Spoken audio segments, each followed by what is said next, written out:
Hello viewers, আসসালামু আলাইকুম। আশা করি আপনারা সকলেই খুব ভালো আছেন। আজকে আমরা জানবো বাংলাদেশের জনপ্রিয় কয়েকজন নাট্য অভিনেতাদের সম্পর্কে, কার গ্রামের বাড়ি কোন জেলায় এবং কে কত সালে জন্মগ্রহণ করেন। তো অবশ্যই ভিডিওটি না টেনে শেষ পর্যন্ত দেখবেন এবং চ্যানেলে নতুন হলে চ্যানেলটাকে সাবস্ক্রাইব করবেন। তো চলুন ভিডিওটি শুরু করা যাক।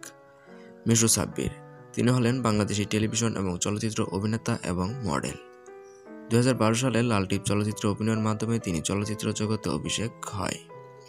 মিশু সাব্বির 28 অক্টোবর 1982 সালে বাংলাদেশের রাজধানী ঢাকায় জন্মগ্রহণ করেন। তৌসিফ মাহবুব, তিনি একজন বাংলাদেশি টিভি অভিনেতা।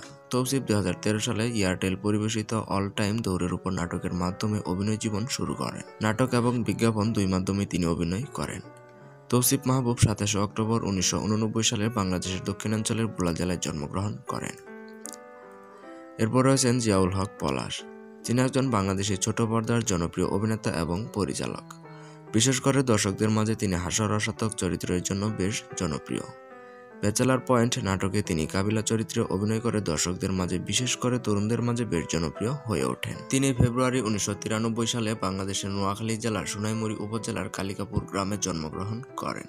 এরপর রয়েছেন মার্জুক রাসেল, তিনি একজন বাংলাদেশি কবি, গীতিকার, মডেল এবং অভিনেতা। তার কর্মজীবনের শুরু কবিতা এবং গানের গীতি রচনার মধ্য দিয়ে।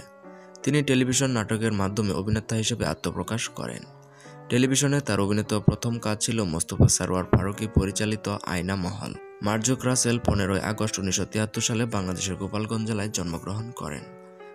তো ভিউয়ার্স, এদের মধ্যে কার অভিনয় আপনার কাছে সবচেয়ে বেশি ভালো লাগে তার নামটি অবশ্যই কমেন্টের মাধ্যমে আমাদেরকে জানিয়ে দেবেন। ভিডিওটি ভালো লাগলে লাইক, কমেন্ট, শেয়ার করবেন। চ্যানেলে নতুন হলে অবশ্যই চ্যানেলটাকে সাবস্ক্রাইব করবেন। ধন্যবাদ সবাইকে।